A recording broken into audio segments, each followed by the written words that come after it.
Olá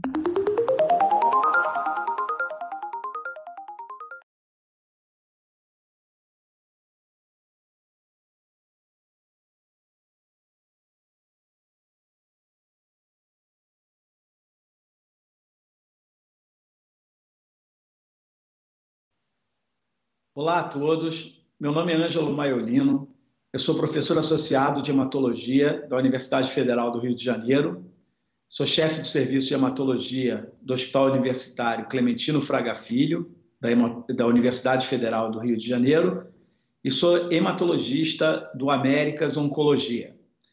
Eu vou falar um pouco para vocês sobre as novidades que tivemos agora, na semana que passou, no Congresso do American Society of Hematology, o ASH, que ocorreu em Atlanta. Eu vou focar particularmente nas novidades que eu tive a oportunidade de ver no mieloma múltiplo, que é o meu foco de atendimento clínico, de pesquisa, é a patologia realmente que teve, nesses últimos anos, entre todas as doenças oncohematológicas, um grande avanço, né? Foram 7 aprovações de novas drogas pelo FDA, pelo órgão europeu, pela EMEA, e também aqui no Brasil a gente teve as aprovações recentes do daratumumab, do carfilzomib, e quem sabe agora a gente terá a aprovação finalmente da lenalidomida. Possivelmente no ano que vem, com a aprovação da lenalidomida, a gente vai ter também a aprovação do ixazomib e do elotuzumab, quer dizer, um conjunto de novos medicamentos que realmente vem revolucionando aí o tratamento do mieloma múltiplo. Hoje, para vocês terem uma ideia, só como introdução, a mediana de sobrevida dos pacientes com mieloma múltiplo pode passar dos 10 anos para os pacientes que estão sendo diagnosticados nessa data. Então, de um passado muito difícil, né, com uma mediana de sobrevida inferior aos 3 anos, a gente deu um salto bastante expressivo e esse conjunto de novos medicamentos tem um papel muito importante. Na realidade, são os 2 grupos de medicamentos importantes, né, que são os inibidores de proteasoma, representado pelo bortezomib, depois o carfilzomib e o ixazomib, que é o primeiro inibidor de proteasoma oral, que possivelmente a gente vai ter no Brasil no ano que vem. O grupo dos imunomoduladores, né, representado inicialmente pela talidomida, a lenalidomida, que possivelmente vai ser aprovada até o final desse ano no Brasil, e a pomalidomida. E agora também vem se juntar outro grupo importante de medicamentos, que são os anticorpos monoclonais, particularmente o anti-CD38, né, representado pelo daratumumab. Começando então aí talvez pelo daratumumab, eu acho importante porque 2 estudos fundamentais foram apresentados. Um deles é o estudo Pollux, que foi apresentado a atualização em 24 meses do estudo Pollux.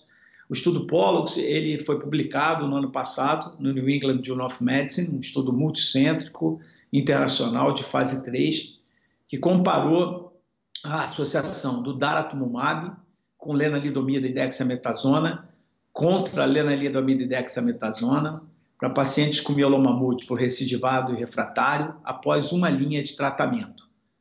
Nesse estudo, o resultado, o endpoint primário do estudo era sobrevida livre de progressão e o resultado foi muito claro a favor do daratumumab. Mesmo na atualização agora no ASH, a mediana de sobrevida livre de progressão do daratumumab não tinha sido alcançada, quanto uma mediana de sobrevida livre de progressão de apenas 17 meses para o grupo de lenalidomida e dexa. Isso deu um hazard ratio de 0,50, o que representa uns 50% de redução no risco de progressão ou morte para o grupo de pacientes que fez DARA, quando comparado ao grupo de pacientes que fez apenas Lena-Dexa. Os dados de sobrevida global ainda não estão maduros, não teve evento suficiente para ter diferença de sobrevida global. Os eventos adversos com a associação não foram maiores do que com o uso apenas da Lena-Dexa. Na realidade, o único problema relacionado ao daratumumab seria o aparecimento de reações infusionais. Essas reações infusionais aparecem exclusivamente, quase que exclusivamente, em 98% das situações, quando da primeira infusão. Então, é muito raro que depois da segunda infusão em diante, o paciente apresentar a reação infusional, e não teve nenhuma reação infusional de grau 5 que induziu o término do estudo. Então, realmente, a gente tem a expectativa. No Brasil, o daratumumab está aprovado como monoterapia, né, baseado no estudo Sirius, né, que avaliou pacientes recidivados com mais de 3 linhas de tratamento, e também está aprovado na combinação com bortezomib e dexametasona, baseado aí no estudo Castor. Se a lenalidomida vier a ser aprovada, como a gente espera, possivelmente para o ano que vem, essa combinação de daratumumab, lenalidomida e dexa possa se tornar uma potente, uma grande alternativa para os nossos pacientes. Ainda em relação ao daratumumab, no late break abstract do ASH, no último dia, na terça-feira agora, foi apresentado o primeiro estudo que utilizou a combinação de daratumumab como uma primeira linha de tratamento, né? Esse estudo, denominado estudo Alcione, também foi um estudo multicêntrico, randomizado, fase 3, internacional. Esse estudo, ele comparou uma combinação, foi para pacientes com mieloma múltiplo em primeira linha, recém-diagnosticados, não candidatos ao transplante. Nesse estudo, comparou o esquema tradicional, um dos esquemas tradicionais para o tratamento desses pacientes, que é o VMP, que é o bortezomib, melphalan e prednisona, num grupo de estudo, comparado à associação do VMP mais daratumumab. Realmente o resultado foi excelente, com vantagem de sobrevida livre de progressão para os pacientes que foram tratados com o daratumumab, uma vantagem significativa, ainda assim para a sobrevida global, não tinha dado maduro para publicação, para apresentação. Como evento adverso, também não houve nenhum tipo de evento adverso mais grave relacionado à associação. Mais uma vez, foram as reações infusionais e, possivelmente, mediante esse resultado de vantagem para essa combinação, daratumumab possa vir a ser no futuro aprovado para o tratamento de primeira linha desses pacientes com mieloma múltiplo não elegíveis para o transplante. Isso é uma perspectiva que se abre agora. Existem outros estudos em andamento com daratumumab na primeira linha, estudos para pacientes elegíveis, comparando, por exemplo, daratumumab, lenalidomida e dexametasona aliás, daratumumab, bortezomib, lenalidomida e dexametasona contra bortezomib, lenalidomida e dexametasona. Existem vários estudos em andamento, então é possível que no futuro breve o daratumumab venha a se incorporar, e o primeiro estudo foi o estudo Alcione. Em relação a outras drogas, por exemplo, a gente pode citar os estudos com o carfilzomib, tem dado maduro também para o estudo carfilzomib. A gente pode citar o estudo Aspire, foi apresentada uma atualização do estudo Aspire. Nesse estudo Aspire, foi uma atualização para a sobrevida global. O estudo Aspire ele comparou para mieloma múltiplo recidivado e refratário, pacientes de 1 a 3 linhas de tratamento, comparou carfilzomib, lenalidomida e dexametasona contra lenalidomida e dexametasona. E agora já tinha sido publicado o dado com endpoint primário de sobrevida livre de progressão. Agora tem dado maduro, né, para sobrevida global, e realmente também, não somente com sobrevida livre de progressão, mas com sobrevida global, essa combinação se mostrou favorável. Então, uma vantagem para a combinação de carfil lenadexa contra lenalidomida e dexametasona. Indo um pouquinho aí no papel do transplante, né, o transplante de medula autólogo é uma ferramenta muito importante para o tratamento dos pacientes com mieloma múltiplo aqui no Brasil. Com a incorporação dessas novas drogas, existiu aí esse questionamento se o transplante continuaria sendo tão importante de fazer após logo o tratamento inicial. Teve a apresentação do estudo do grupo europeu, né, no Oeste, uma atualização de um estudo muito grande do grupo europeu, um estudo que comparou inicialmente, os pacientes receberam inicialmente bortezomib, ciclofosfamida e dexa, e após 3 ciclos eles foram randomizados para receber uma continuação de tratamento utilizando o VMP, bortezomib, melphalan e prednisona, ou fazer 1 ou 2 transplantes autólogos, dependendo do centro. Se o centro optasse por 2 transplantes autólogos, ele poderia ter essa possibilidade, um duplo transplante.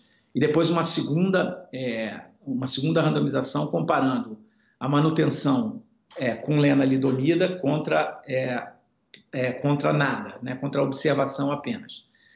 O resultado da primeira randomização, né, VMP versus transplante inicial, continua sendo muito favorável para o transplante, e um dado importante, novo, é que em relação ao segundo transplante, quer dizer, o grupo de pacientes que recebeu 2 transplantes, realmente, se esse paciente apresentasse um alto risco citogenético, quer dizer, compreendido aí pela deleção do cromossoma 17, ou pela translocação do cromossoma 414 ou do 1416, esse grupo de pacientes de citogenética de alto risco realmente teve uma vantagem bastante considerável, né, do ponto de vista de sobrevida livre de progressão e também de sobrevida global.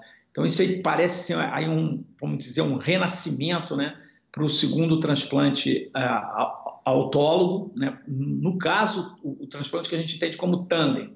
Um transplante, descansa 90 dias e faz um segundo transplante, realmente com resultado favorável, particularmente nesse grupo de pacientes de alto risco.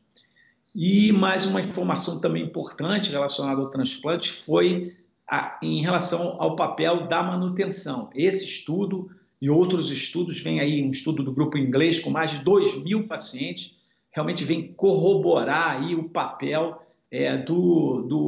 da manutenção, né?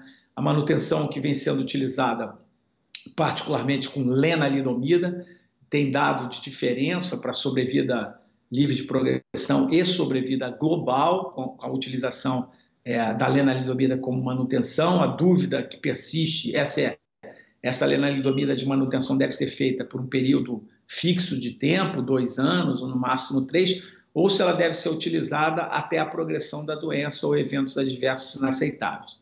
Para manutenção existe também a perspectiva de combinação com os inibidores de proteasoma, e aí a gente vai destacar de forma bem clara o ixazomib, né, que é um primeiro inibidor de proteasoma oral. A gente entende que a manutenção é muito vantajoso fazer uma manutenção com droga oral, né, porque o uso por tempo prolongado. E o ixazomib realmente pode ser combinado com a lenalidomida. E também existem 2 estudos de manutenção com ixazomib após o transplante e para pacientes também não elegíveis para o transplante. Então, realmente, o papel da manutenção está se consolidando no cenário do tratamento do mieloma múltiplo, e a gente precisa realmente ter a perspectiva de se utilizar esses medicamentos como a lenalidomida e os inibidores de proteasoma, particularmente o ixazomib, na manutenção. Finalmente, também sempre importante, né, os dados relacionados aí à famosa terapia do CAR-T-cell, realmente ainda é uma terapia que está um pouco distante do nosso cenário, uma terapia que envolve realmente também um alto custo, né, e uma dificuldade grande de manipulação de célula, enfim, é uma terapia com células do próprio paciente modificadas, mas os resultados também para mieloma apresentados foram bastante consistentes, né, para uma população já intensamente tratada com essas drogas que eu estou elencando aí para vocês, e realmente para um grupo ainda pequeno, estudos pequenos, um resultado bastante promissor, quer dizer, se apresentando aí como uma terapia de um futuro bastante promissor. Basicamente, assim, como mensagem, eu acho que aqui no Oeste a gente teve a apresentação desses estudos que eu ressaltei, que eu considerei assim, os mais importantes, o tratamento do mieloma múltiplo vem passando, como eu falei no início, por uma que a gente pode chamar quase como uma revolução no tratamento do mieloma múltiplo, né? O importante aqui para o nosso cenário brasileiro é que a gente deve estar sempre lutando pela aprovação e depois incorporação das novas drogas. O cenário mudou bastante, né? Eu diria que para o ano que vem, praticamente o que a única que a gente não teria uma perspectiva de aprovação das mais recentes seria a pomalidomida, que a gente espera que em breve a gente tenha. A pomalidomida esse imunomodulador de terceira geração que tem um papel muito importante, principalmente combinado com daratumumab, para o paciente que é refratário aos outros tratamentos. Então, seria uma droga importante de ter no Brasil, mas, de todo modo, a gente tem um cenário, do ponto de vista de aprovação, bem significativo. O que a gente não tem ainda, infelizmente, é uma questão de acesso universal para todos os pacientes com mieloma. Acho que a gente, no sistema da saúde suplementar, tem sido aprovado essas drogas. Claro que tem a questão das drogas orais, que tem uma dificuldade maior para entrar no rol da Agência Nacional de Saúde, mas para o sistema público a gente precisa estar realmente brigando para que essas drogas sejam incorporadas e depois que haja uma possibilidade de ter um financiamento adequado para o tratamento desses nossos pacientes, para que todos, de uma forma absoluta, se beneficiem desse progresso enorme que o mieloma múltiplo vem tendo nos últimos anos. Então, essa era a mensagem que eu queria passar para vocês do Congresso do American Society of Hematology. Muito obrigado.